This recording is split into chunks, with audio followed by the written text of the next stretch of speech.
Today, I'm here to talk to you about how I think Fintech is going to take all our jobs, how it's going to revolutionize how we do financing, and how it's going to turn something that's very highly intermediated into something that is an ecosystem. In the beginning, there were little blue men, and these little blue men were called investment banks and venture capitalists in the banking system, and they existed to put together buyers and sellers, investors and investments because we weren't interconnected, because information wasn't shared, because resources were dear. And then came along technology, and we have Al Gore, right, to thank for this, and we have Mark Zuckerberg to thank for this, and they connected us in very, very rich and important ways. But we still didn't know who was on the other end. We have a picture of a Chinese man, and in fact, it's a bearded lady. And then walked in blockchain. Here is our construct for trust in an age of hyper interconnectivity.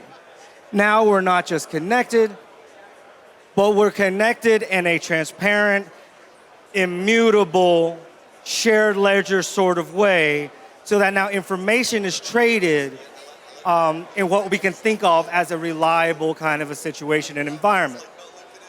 And this gives us the opportunity to think about ecosystem. So we imagine a world where nobody is in the center, where we're bringing together expertise, resources, people, ideas, based on the character of those characteristics rather than on a position that has been dubbed to you by a higher power. So that got me really interested, and I moved out to China. I'm an American citizen. I live in China now. Imagine my internal world, and I'm thinking about, well, how can we build ecosystems? Let me go find the biggest one. And I got drawn towards this thing called the Belt and Road Initiative, and this is the mother of ecosystems. This is 2/3 of the world's population, 40% of the world's GDP, $2 trillion in infrastructure spending. Now, China cares about Belt and Road very, very much. This is China's import-export surplus, and you'll see the EU and the US actually waning in importance in China. These are the ASEAN nations, the southern part of the Belt and Road, and this is the northern part of the Belt and Road. And we're seeing really strong attention now being paid to these Belt and Road countries.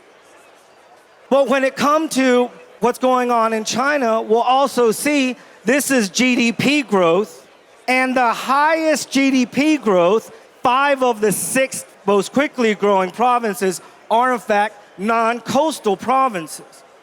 And this is a total reversal of what we think, right? It should be Shanghai, should be Hong Kong, should be Shenzhen, the coastal areas. But in fact, when we look at GDP growth, that's not what we're seeing. We're seeing a real focus on the western provinces heading towards the Belt and Road. But what we're also seeing in terms of what China's doing is we're reluctant now to spend money on infrastructure. This orange bar used to be the lion's share of GDP was infrastructure spending. We're seeing that coming down sharply. We're seeing consumption going up to fill that gap. So we want to be part of this Belt and Road thing. It's something we're putting money towards, but we just don't have enough of it anymore.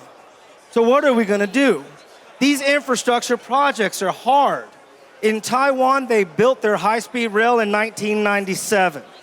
This was a 35-year project, 35 years. You venture capitalists out there talking about 7-year turnarounds. This is a 35-year project. It was a 60 billion RMB loan.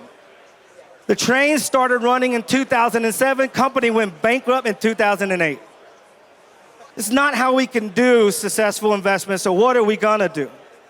Well, what we think we can do in a research center here is apply blockchain technology and STOs to create ecosystem investing. It's not a giant loan, it's not a government spending, it's the people in the ecosystem, those that are benefiting from the infrastructure spending, that are in turn putting their money in a registered way with clear property rights, with automatic execution guaranteed by our smart contract system, and with reduced agency costs and no hidden leverage.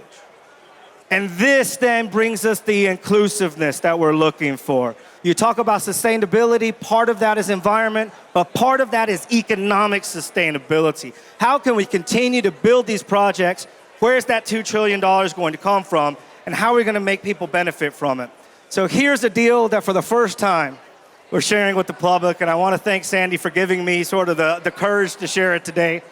This is a project that we were very happy to engage in Pakistan. This is a hydro plant in a developing nation. This is something China knows how to do very, very well, but this is highly capital intensive. This is a long-term project. If you do the calculus, which we did, this is a 4% return. It's nothing any of you want to invest in. You'd rather do coal fire and get your 12% out of it and call it a day, and let's throw more carbon into the environment. What did we do? We took half of the value of the project, 1 billion RMB. We got the cash for that by selling 2 billion worth of power. So for all the people that would be using this plant, the factory owners, the residential developers, the corporates, they're getting their electricity at half price. They're getting 2 billion worth of electricity going forward for 1 billion in cash, tokened out in our blockchain way. What that did was give us the financing at 75% of our full capacity. We calculated out this will cost us 16 years on a 40-year project. That brings the yield up to 16% for those people that are investing. Why? Because we brought ecosystem value in. Because people needed the power. They wanted the power to do the development, to build their factories. And so they're willing to put up that billion in tokens because they need the power in return. And that allows the financial returns to look better for the other folks that are putting cash in. I'll tell you, that's a project that never gets built without tokenizing. So I want to finish with just an imagine. This is our next project. This is a high-speed rail stop. So let's put a token in the middle of this high-speed rail. How are we going to raise money to put a high-speed rail into a developing nation? We're going to go to the food and beverage guys that are going to make money on this and say, hey, you need me to build this station. You need to be putting money into this, and you need to have people buying coffee with tokens. We're going to talk to the shopping mall guys. Big new deal announced just 3 days ago by Brickmark. First big project, 130 million euro here in Switzerland, financed this way. We're going to talk to the office guys, and we're going to talk to the residential guys. And we're going to say, we're going to double the value of your apartment over 5 years.